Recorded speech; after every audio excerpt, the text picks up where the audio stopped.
Hello everyone, my name is Anirudh and welcome back to ILMS Academy, India's premier legal and management education portal that's certified to enhance employability. So, we are going to start with the second part of this video. If you have not seen the first part, I request you to kindly do so to get a broader understanding of this video. With this, let's start with the video. Let us understand the meaning of the word law. Ordinarily, the word law in Article 21 denotes an enacted law, that is, a law made by a legislature. But that is not all. Article 21 does not mean merely what is enacted by a legislature. Law may take several other forms as well. I will be stating some forms. First, an ordinance is as much a law as an act passed by a legislature and is subject to the same inhibitions. Thus, the word law in Article 21 would include an ordinance.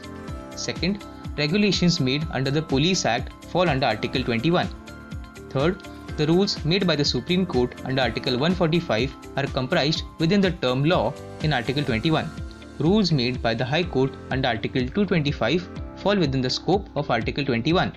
Now, let's have an extended view of Article 21. The right to life enshrined in Article 21 has been liberally interpreted so as to mean something more than mere survival and mere existence or animal existence.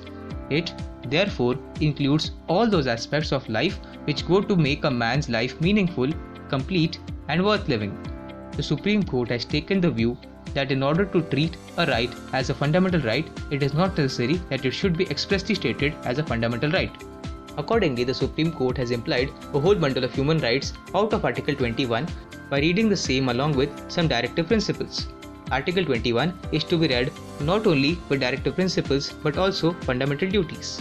Article 21 is couched in negative phraseology, but by its creative interpretation of Article 21 in various cases, the Supreme Court has come to impose a positive obligation upon the state to take steps for ensuring to the individual a better enjoyment of his life and dignity. For example, maintenance and improvement of public health, providing humane conditions in prisons and protective homes, improvement of environment, etc. However, the court has been careful to point out that the individual's rights cannot be absolute in a welfare state. It has to be subservient to the rights of the public at large. Now we are going to discuss a few unenumerated rights under Article 21. First, quality of life. The court expanded the scope of Article 21 that life in Article 21 does not mean merely animal existence, but living with human dignity. Article 21 has come to be regarded as the heart of the fundamental rights. Article 21 has enough of positive content in it, and it is not merely negative in its reach. Over time, since Maneka Gandhi, the Supreme Court has been able to imply, by its creative interpretation, several fundamental rights out of Article 21. This has been possible by reading Article 21 along with some directive principles. Article 21 has thus emerged into a multidimensional fundamental right. Right to reputation is a facet of the right to life of a citizen under Article 21. It takes within its sweep: first, right to reputation; second, right to breathe unpolluted air; third, personal liberty; fourth, right to livelihood; fifth, right to privacy. It has been reiterated that since the right to reputation is a person's valuable asset and is a facet of his right under Article 21, the court has inherent power to grant interim bail pending the disposal of the regular bail. Second, right to travel abroad. In Satwant Singh vs. APO, the right to travel abroad was held to be an aspect of personal liberty of an individual, and therefore no person can be deprived of his right to travel except according to the procedure established by law. Since a passport is essential for the enjoyment of that right, denial of a passport amounts to deprivation of personal liberty. Hence, a passport for travel cannot be denied except according to the procedure established by law. Third, right to procreate. A woman's right to make reproductive choices has been held to be a dimension of personal liberty within the meaning of Article 21. The court has said that, quote, "There is no doubt that a woman's right to make reproductive choices is also a dimension of personal liberty, as understood under Article 21 of the Constitution of India. It is important to recognize that the reproductive choices can be exercised to procreate as well as to abstain from procreating. The crucial consideration is that a woman's right to privacy, dignity, and bodily integrity should be respected. Fourth, right to free legal aid and right to appeal. Right of the accused to be defended by a legal practitioner of his choice is protection, and any interference herein would be violation of Article 21. In M.H. Hoskote vs. the State of Maharashtra, the Supreme Court said While holding free legal aid as an integral part of fair procedure, the court explained that the two important ingredients of the right to appeal are, first of all, service of a copy of a judgment to the prisoner in time to enable him to file an appeal, and secondly, provision of free legal services to the prisoner who is indigent or otherwise disabled from securing legal assistance.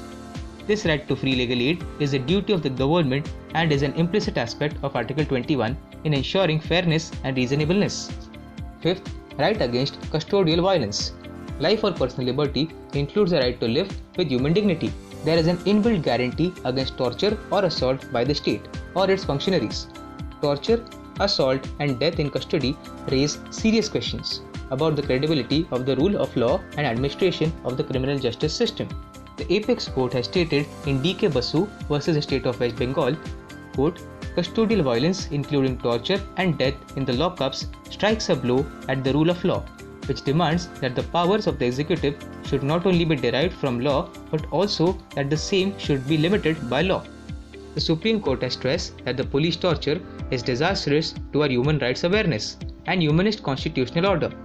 The court has squarely placed the responsibility to remedy the situation on the state. Sixth, no right to trade and commerce under Article 21. The Supreme Court has ruled in Sodan Singh versus New Delhi Municipal Committee that Article 21 does not cover freedom of trade or commerce. The right to carry on any trade or business and the concept of life and personal liberty within Article 21 are too remote to be connected together. 7th, right to write a book. In the state of Maharashtra versus Prabhakar Pandurang, the petitioner, while detained in preventive detention, wrote a scientific book, but the government refused permission to him to send it to his wife for publication. The Supreme Court held it to be an infringement of the detainee's personal liberty as under Article 21 and prohibiting a person from writing a book without there being any legal provision to that effect would be unconstitutional. 8th, right to livelihood. If the right to livelihood is not treated as a part and parcel of the constitutional right to life, the easiest way of depriving a person of his right to life would be to deprive him of his means of livelihood to the point of abrogation. The court has observed on this point, quote, the state may not by affirmative action be compellable to provide adequate means of livelihood or work to the citizens, but any person who is deprived of his right to livelihood except according to just and fair procedure established by law can challenge the deprivation as offending the right to life conferred by Article 21. The court observed that there exists a close nexus between the life and livelihood. Deprivation of livelihood would not only denude the life of its effective content and meaningfulness, but it would make life impossible to live. And yet, such deprivation of life would not be in accordance with the procedure established by law if the right to livelihood is not regarded as a part of the right to live. 9th, right to a healthy environment. The Supreme Court has made a single contribution to the welfare of the people by using Article 21 for the improvement of the environment. Right to live, being a fundamental right under Article 21, includes the right to enjoyment of pollution-free water and air for full enjoyment of life. If anything endangers or impairs that quality of life in derogation of laws, a citizen has a right to take recourse to Article 32 or 226 of the Constitution for removal of pollution of water or air which may be detrimental to the quality of life. On the question of relationship between ecology and Article 21, the philosophy of the court is that since the right to life is a fundamental right under Article 21, and since the right to life connotes quality of life, a person has a right to the enjoyment of pollution-free water and air to enjoy life fully. Hygienic environment is an integral facet of a healthy life. Right to life with human dignity becomes illusionary in the absence of humane and healthy environment. In MC Mehta vs Union of India, the Supreme Court issued several guidelines and directions for the protection of the Taj Mahal, an ancient monument from environmental degradation. The court has further observed that, quote, the polluter pays principle as interpreted by this court means that the absolute liability for harm to the environment extends not only to compensate the victims of pollution but also the cost of restoring the environmental degradation. This means that the polluting industries are absolutely liable to compensate for the harm caused by them to the villagers in the affected area. Noise pollution. The Supreme Court has recognized that noise constitutes a real and pertinent danger to people's health and laid down certain tests for permissible limits. The court observed that the concept of noise pollution standards was relative and must relate and be dependent upon the person concerned and the place of occurrence. The law will not take care of a supersensitive person but the standard is of an average and rational human being in the society. 10th, right to medical care. Here Parmanand Katara vs Union of India, the Supreme Court has considered a very serious problem existing at present. In a medico-legal case such as an accident, the doctors usually refuse to give immediate medical aid to the victim till legal formalities are completed. In some cases, the injured die for want of medical aid pending the completion of legal formalities. The Supreme Court has now specifically clarified that preservation of life is of paramount importance. It is a duty of the doctors to preserve life whether the concerned person is a criminal or an innocent person. Article 21 casts on the state an obligation to preserve life. The court has also observed, quote, Article 21 of the Constitution casts an obligation on the state to preserve life. The patient, whether he be an innocent or be a criminal, liable to punishment under the laws of the society, it is the responsibility of those who are in charge of the health of the community to preserve life so that the innocent may be protected and the guilty may be punished. Social laws do not contemplate death by negligence to be tantamount to be legal punishment. Every doctor, whether at a government hospital or otherwise, has the professional obligation to extend his services with due expertise for protecting life. The court has ruled that the Constitution envisages the establishment of a welfare state. And in a welfare state, the primary duty of the government is to provide adequate medical facilities for the people. The government discharges this obligation by running hospitals and health centers to provide medical care to those who need them. In Paschim Banga Khet Mazdoor Samiti versus the state of Bengal, a person suffering from serious head injuries from a train accident was refused treatment at various hospitals on the excuse that they lacked the adequate facilities and infrastructure to provide treatment. In this case, the Supreme Court further developed the right to emergency treatment and went on to state that the failure on the part of the government hospital to provide timely medical treatment to a person in need of such treatment results in the violation of his right to life guaranteed under Article 21.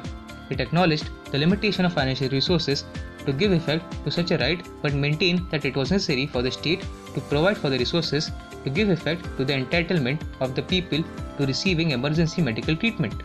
With this part comes to an end. To understand this topic completely, do visit the third part of this video. Visit ILMS Academy for various courses from contract drafting, RTI, GST, labor law and more. Get certified to enhance employability. Thank you for watching this video and see you in the third part.